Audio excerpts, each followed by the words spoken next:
Salam. Eh, saya pernah berbicara dengan seorang pengacara. Jadi kunci sukses di Indonesia itu di bidang apa saja? Di bidang pengacara, lawyer, termasuk di bidang politik. Itu upayakan kita punya backing. Pertama tentu saja kita harus punya ya dari kalangan TNI. Ya minimal kita punya hubungan yang baik dengan petinggi-petinggi. Kalau bisa ya puncaknya ada jenderal yang kita dekat. Begitu juga di kepolisian, ada jenderal yang tertinggi yang kita dekat. Nah setelah itu ya di Indonesia begitu. Adik kita juga harus punya masa. Ya, punya masa yang menimbulkan efek gentar buat orang lain untuk main-main dengan kita. Kenapa? Kita didukung oleh massa yang besar. Maka itulah ya, kalau di Indonesia mengapa organisasi-organisasi massa ini masih dibutuhkan oleh orang-orang yang memiliki pandangan seperti tadi itu. Ya, artinya dipelihara. Minimal begitu. Misalnya, ya kalau kita mau pembebasan ini, pembebasan, itu untuk membersihkannya bukan cuma aparat saja, tapi ya kadang massa dikerahkan juga, termasuk juga buat mempertahankan satu tempat nih, supaya dipertahankan. Ya padahal sudah ada keputusan misalnya bahwa dia pihak yang kalah, tapi tetap itu massa dibutuhkan untuk mempertahankan tempat itu. Itulah Indonesia. Jadi bagaimana kita punya backing jenderal, punya backing dari kepolisian, punya backing massa. Termasuk juga yang penting adalah backing orang spiritual. Ini juga penting. Jangan kita jadi pengacara tahu-tahu ya karena tidak punya backing spiritual. Ya, kita punya abah ini, abah itulah, ya. Kan malu-maluin. Tahu-tahu muntah darah, wah, kena santet. Ya, tentu harus ada yang ngeberesin ini. Ya, bidang-bidang yang sifatnya spiritual juga. Jadi itu. Jadi ada pandangan di Indonesia itu apabila ingin sukses di bidang apa saja. Pertama harus ada backing militer, dua backing kepolisian, yang ketiga backing massa, yang keempat yaitu ada itu backing spiritual. Ya, apalagi kalau kita memiliki kemampuan lebih, ya punya pertahanan, ya punya ilmu-ilmu laduni, ilmu-ilmu ya spiritual lah, itu lebih bagus lagi.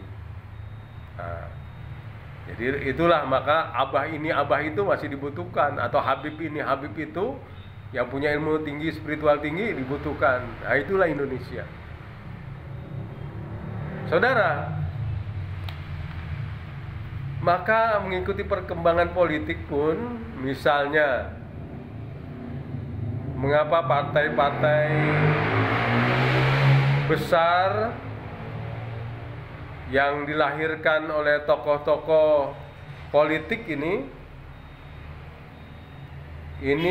walaupun dia sudah turun ya atau tidak menduduki posisi penting, tapi dia tetap ingin mempertahankan ya bahwa dia memiliki kemampuan basis massa yang besar. Ya kalau kaitannya yang besar-besar ya kelompok Soekarnoisme ya PDIP lah, PDIP. Ya, nampaknya tadi ini juga tetap akan dipertahankan bagaimana Megawati akan terus memegang PDIP. Bahkan nanti dari keturunannya atau orang yang memiliki diri yang sama ya akan terus bagaimana ya PDIP ini eksis sebagai basis massa Soekarnoisme. Nah, nampaknya juga sama. Ya, Demokrat dengan ya SBY-nya. SBY sudah bukan presiden lagi, tapi dia menjadikan Demokratnya sebagai basis massa dia. Ya. Artinya anaknya sekarang menjadi ketua partai, tapi SBY tetap sering kadang turun gunung untuk bagaimana ikut menjaga ya Partai Demokrat, atau Partai Demokrat yang menjaga keluarga SBY, ya punya saling timbal balik. SBY menjaga Demokrat, ya basis massa Demokrat tentu menjaga SBY dan keluarganya. Nah, begitu juga sama Gerindra. Nah, ini ya partainya ya Pak Prabowo. Ya, ada orang juga yang menganggap ini sebenarnya ya basis Orde Baru juga, karena Prabowo itu bagian dari Orde Baru. Ya, bagaimana Prabowo punya basis massa namanya Gerindra nih, massa Gerindra. Ya, dan bagaimana ya massa Gerindra ya ada Prabowo. Atau juga kalau ada yang mencurigai ini juga bagian dari basis ya Orde Baru, ya artinya basisnya keluarga Soeharto. Nah, ini juga gitu. Nah, Gerindra memang juga untuk membackup bagaimana keluarga Soeharto. Nah, maka itulah, karena memang ini sifatnya ya insting manusia yang ingin mempertahankan diri. Di antara mempertahankan diri itu, di samping dia punya kemampuan diplomasi yang tinggi, kemampuan bicara, menata kata, ya, tapi juga tadi basis massa juga diperlukan. Maka kalau keluarga Jokowi, Kaisang ini masuk menjadi ketua, ya, menjadi ketua Partai Solidaritas Indonesia (PSI), ya ini juga kelihatannya sebagai basis massa keluarga Jokowi. Ya minimal ada dua, Jokowi punya, satu PDIP, kedua ya Partai Solidaritas Indonesia. Jadi demikian, di bidang apa saja basis massa ini diperlukan. Minimal tadi itu, kerumunan manusia ini membuat gentar musuh. Saya ingat bagaimana di ya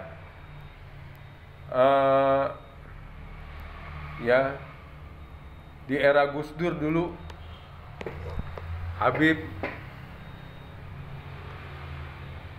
ya Sagap, Habib Sagap itu punya pesantren yang saat itu sampai puluhan ribu. Ada yang bilang saat itu saja udah 15.000 itu. Ya, yang Habib Sagap itu ya masih ada itu jejak digital yang mengatakan ya jangan coba-coba menurunkan Gus Dur. Ya, pesantren Habib Sagap, santrinya siap membackup ya Gus Dur. Nah, bayangkan 15.000 santri itu bisa dikerahkan.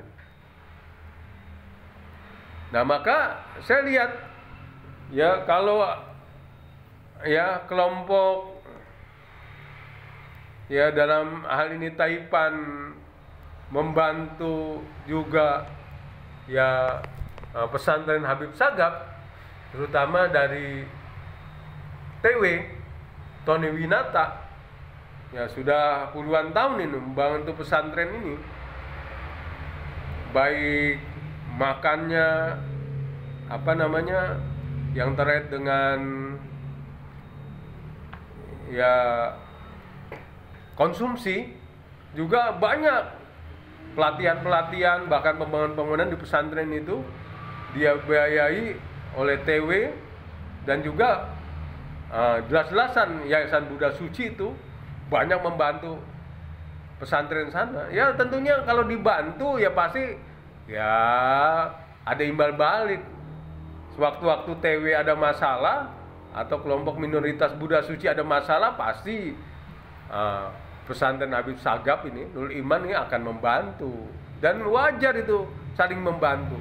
Tapi yang jadi concern kita adalah bahwa betapa pentingnya di Indonesia itu basis massa, kerumunan massa. Kita punya massa itu untuk bisa menggetarkan kelompok lain. Jangan macam-macam bahwa kami pun punya massa. Salah.